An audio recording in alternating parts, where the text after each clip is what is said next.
नमस्कार बच्चों। आज हम पढ़ेंगे कक्षा 10वीं की हिंदी की पाठ्य पुस्तक क्षितिज भाग 2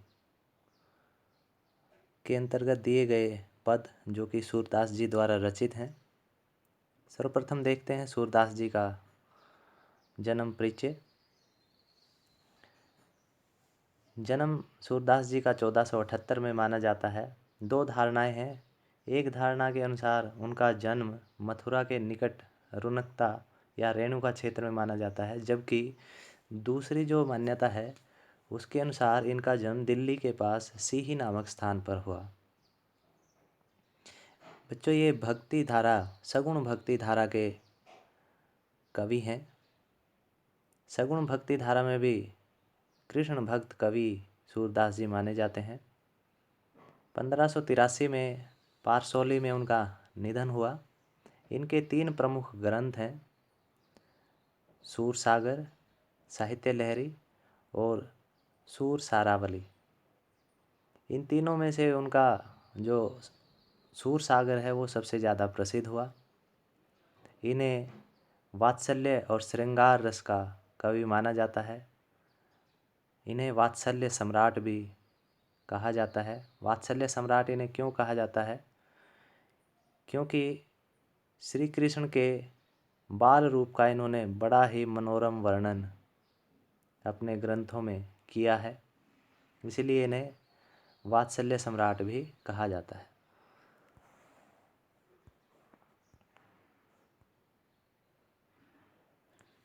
हमारी पाठ्य पुस्तक में सूरसागर से उद्धृत भ्रमर गीत के 4 पद हैं। कृष्ण जब मथुरा चले जाते हैं, पीछे गोपियां बेचैन रहती हैं। उन्हें शीघ्र वापस आने का कहकर वो मथुरा जाते हैं, लेकिन जब नहीं आते तो गोपियां उनके पास संदेश पहुंचाती हैं। उसके जवाब में वे गोपियों के पास संदेश उद्धव के द्वारा पहुंचाते हैं। उद्धव उनके सखा और मंत्री दोनों ही थे। उद्धव ने निर्गुण ब्रह्म एवं योग का उपदेश देकर गोपियों की विरह वेदना को शांत करने का प्रयास किया। बच्चों, भक्ति 2 प्रकार की मानी जाती है, एक निर्गुण और एक सगुण। जो लोग भगवान के साकार रूप की भक्ति करते हैं, जैसे कृष्ण, राम, इन रूपों की जो भक्ति करते हैं, आराधना करते हैं, वह भक्ति सगुण भक्ति कहलाती है। और जो ईश्वर को एक ही मानते हैं, उनके निराकार रूप की जो साधना करते हैं, उन्हें निर्गुण भक्त और उनकी भक्ति को निर्गुण भक्ति कहा जाता है। विरह वेदना एक शब्द आया है, विरह। विरह का मतलब है अपने प्रेमी से अलग होने की पीड़ा। विरह वेदना, अपने प्रेमी से अलग होने की पीड़ा। तो गोपियाँ कृष्ण के चले जाने से विरह वेदना से ग्रस्त थी, तो उनको शांत करने का प्रयास उद्धव ने किया। गोपियाँ ज्ञान मार्ग की बजाय प्रेम मार्ग को पसंद करती थी। इस कारण उन्हें उद्धव का ये शुष्क संदेश, सूखा संदेश पसंद नहीं आया। तभी वहाँ एक भंवरा आ पहुँचा। यहीं से भ्रमर गीत का आरंभ होता है। गोपियों ने भ्रमर के बहाने उद्धव पर व्यंग्य बाण छोड़े। पहले पद में गोपियों की यह शिकायत सही लगती है कि यदि उद्धव कभी स्नेह के धागे से बंधे होते, उन्होंने कभी प्रेम किया होता, तो वे प्रेम की पीड़ा को जानते। दूसरे पद में गोपियों की यह स्वीकारोक्ति कि उनके मन की अभिलाषाएं मन में ही रह गई, कृष्ण के प्रति उनके प्रेम की गहराई को अभिव्यक्त करती है। तीसरे पद में वे उद्धव की योग साधना को कड़वी ककड़ी जैसा बताकर अपने एकनिष्ठ प्रेम में दृढ़ विश्वास प्रकट करते हैं। चौथे पद में उद्धव को ताना मारती हैं कि कृष्ण ने अब राजनीति पढ़ ली है, अब ये राजनीति करने लगे हैं। अंत में गोपियों द्वारा उद्धव को राजधर्म यानी प्रजा का हित याद दिला जाना सूरदास की लोक धर्मिता को दर्शाता है। अब हम देखते हैं पहला पद।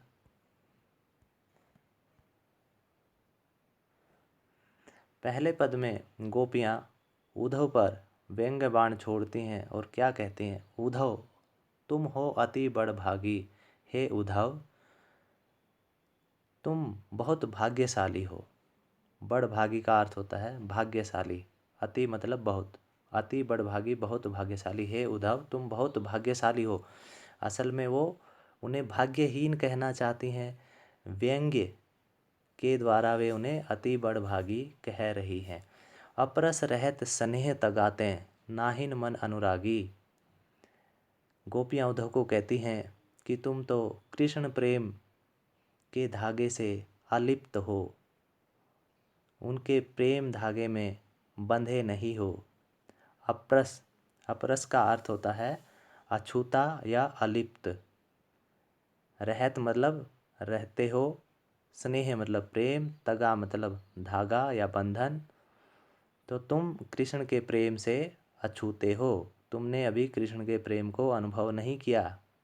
नाहिन मन अनुरागी, नाहिन न ही तुम्हारा जो मन है वो अनुरागी है। अनुराग का मतलब होता है प्रेम। तुम्हारा जो मन है उसमें प्रेम नहीं है। पुरैनी पात रहत जल भीतर। पुरैनी का मतलब होता है कमल, पात का मतलब होता है पत्ते, रहत जल भीतर जिस प्रकार कमल के पत्ते जल के अंदर रहते हैं। तारस देह न दागी, तो भी उनके देह पर पानी की बूंद नहीं ठहरती। पानी की बूंद कोई असर नहीं उनके ऊपर डाल पाती, कोई दाग धब्बा उनके ऊपर नहीं छोड़ पाती। उसी प्रकार तुम कृष्ण प्रेम से अछूते हो। ज्यों जल मह तेल की गागरी। ज्यों का मतलब जिस प्रकार, जल माह, माह मतलब में, जिस प्रकार जल में तेल की गागरी, गागरी घड़ा, तेल की मटकी, जिस प्रकार अगर तेल की मटकी को जल में डुबोया जाए, बूंद न ताकों लागी, उसके ऊपर एक बूंद भी जल नहीं टिक पाता। ठीक वैसे ही तुम्हारे ऊपर भी कृष्ण के प्रेम का कोई असर नहीं है। प्रीति नदी में पाँव न बोरियो। प्रीति नदी रूपक अलंकार है यहाँ। प्रेम रूपी नदी, प्रेम की नदी में तुमने कभी पैर नहीं डुबोया। बोरियो, बोरियो मतलब डुबोया। प्रेम की नदी में तुमने कभी पैर नहीं डुबोया। दृष्टि न रूप प्रागी, और तुम्हारी जो दृष्टि है वो किसी सुंदर रूप पर कभी मुग्ध नहीं हुई है। तुम्हारी नज़र किसी के सौंदर्य पर मुग्ध या मोहित नहीं हुई है। सूरदास अबला हम भोरी। सूरदास जी गोपियों के माध्यम से कहलवाते हैं। गोपियाँ कहती हैं कि हम तो भोली भाली अबला नारियां हैं। भोरी मतलब भोली, सीधी साधी अबला नारियां हैं। गुर चाटी ज्यो पागी, हम कृष्ण प्रेम में उसी प्रकार बंधी हुई हैं, लिप्त हैं, जिस प्रकार गुड़ के ऊपर चींटी लिपट कर रहती है। जैसे गुड़ के ऊपर चींटियाँ जो लिपट जाती हैं, वो उस गुड़ को छोड़ना नहीं चाहती हैं, वहीं वो अपना जीवन अर्पण कर देना चाहती हैं। तो गोपियाँ कहती हैं कि हम भी उसी प्रकार कृष्ण प्रेम में आसक्त हैं। तो इन पंक्तियों के माध्यम से, इस पद के माध्यम से सूरदास जी ने गोपियों का कृष्ण के प्रति अनन्य प्रेम दर्शाया है। वो उद्धव को उल्हाने देती है, ताने मारती हैं, कटाक्ष करती हैं, व्यंग्य करती हैं कि तुम कृष्ण के इतने नज़दीक रहते हुए भी, उनके मित्र सखा होते हुए भी उनके प्रेम से अछूते हो, तुमने उनके प्रेम को महसूस नहीं किया।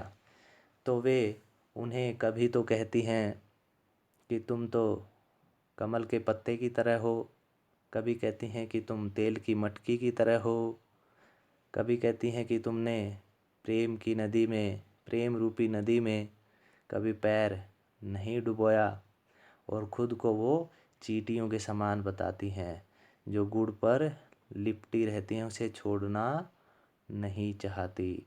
तो ये पहला जो पद्यांश है यहाँ समाप्त होता है।